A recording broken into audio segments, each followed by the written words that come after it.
Chers frères et sœurs en Christ, soyez les bienvenus à la méditation de la parole de Dieu de ce 22e dimanche du temps ordinaire de l'année B.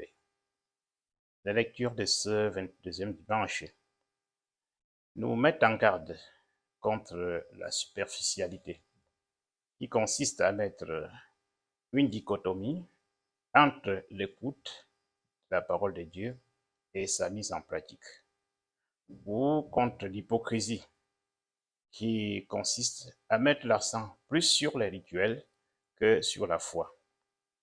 Dans la première lecture, Moïse interpelle le peuple dans une espèce de testament à mettre le commandement de Dieu en pratique. Sa mise en pratique rendra leur agissement transparent aux autres peuples qui s'interrogeront et poseront la question: quel est ce peuple qui a cette loi aussi parfaite? Cela voudrait dire que la mise en pratique de la parole de Dieu nous rend transparents aux autres peuples, nous rend exemplaires aux yeux des autres peuples. Elle fait de nous le sel et la lumière du monde, comme a dit le Christ dans Saint Matthieu. Et Saint Jacques poursuit dans la même lignée, dans la deuxième lecture, en disant: ne vous contentez pas d'écouter la parole de Dieu, ce serait pour vous faire illusion. Mettez en pratique les commandements de Dieu, la parole de Dieu. Et la manière pure de vivre la religion, effectivement, c'est de s'engager. C'est que la parole s'incarne. C'est venir en aide, c'est faire un peu ce que la parole demande. Venir en aide aux veuves et aux orphelins dans leur détresse. C'est pratiquer en quelque sorte la justice et la charité. Ce que continue le psaume pose la question: qui séjournera sous ta tente, Seigneur? Et répond: l'homme qui se conduit parfaitement, ne méprise pas son prochain, et met un frein à sa langue, et ne fait pas de tort à son frère. D'où la mise en application de la parole nous conduira au royaume des cieux, dans la demeure de notre Père. Et dans l'évangile, le Christ est aux prises avec les pharisiens. Il reproche que ses apôtres aient mangé sans s'être lavé les mains.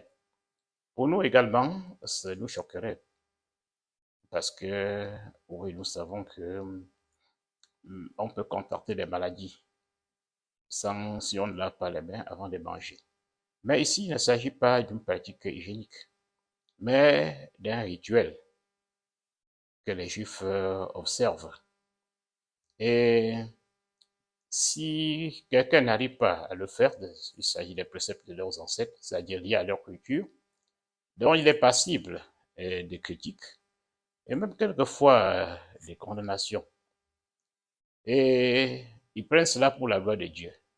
Or, la loi de Dieu rend plutôt libre et ne contraint pas. La loi de Dieu s'adresse au cœur. Et le Christ les met en garde contre le fait de prendre une pratique pour la parole de Dieu.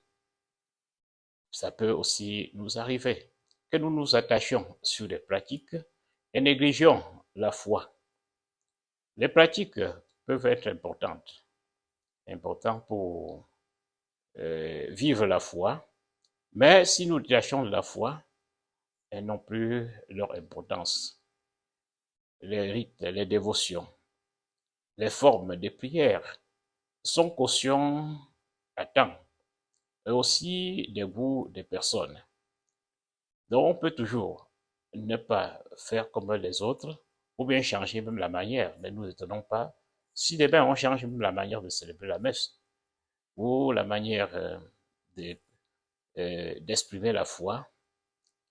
Oui, ça peut nous scandaliser. Et d'autres, tellement attachés, les fondamentalistes, peuvent arriver même à quitter l'Église. Il en est arrivé avec la réforme du Concile Vatican II, où l'Église a abandonné certaines pratiques et a exhorté plus à ce que nous appelons aujourd'hui l'inculturation, le dialogue avec la culture. On n'est pas appelé à appliquer les mêmes rites tous les temps ou chez tous les peuples. Chaque peuple peut inventer aussi ses nouvelles expressions de la foi, dont les expressions de la foi peuvent varier. Et c'est la même Église. Cela ne change absolument rien. Donc après le Concile Vatican II, certains chrétiens ont dû abandonner l'Église. Même certains prêtres ont défroqué. Certains religieux sortis des couvents. Et l'historien français Jean Delumeau reporte les interrogations de ces gens dans un célèbre livre qu'il a publié en 1977, Le christianisme va-t-il mourir?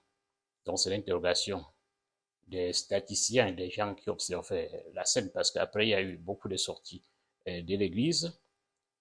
Les gens se posaient où sont passés les chrétiens qui jadis peuplaient les églises, processionnaient les rues et gouvernaient la société au nom de la providence.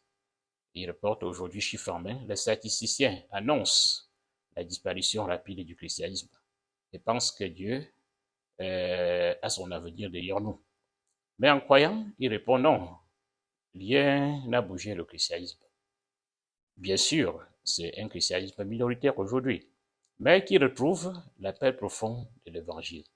Un christianisme qui se défie de l'extériorité et où l'intériorité est plus vécue.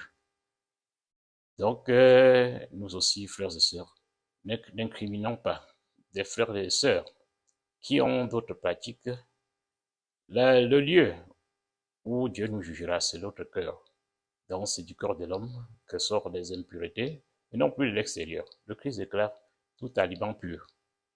Alors, ainsi, frères et sœurs, comprenons la lettre et la loi. Derrière toute loi se cache la lettre. Donc, posons-nous la question pourquoi telle pratique? Est-ce que cette pratique est en contradiction avec la foi? Et si nous comprenons, nous n'allons pas incriminer les autres parce qu'ils ne font pas comme nous. Nous vous remercions et vous donnons rendez-vous au dimanche prochain.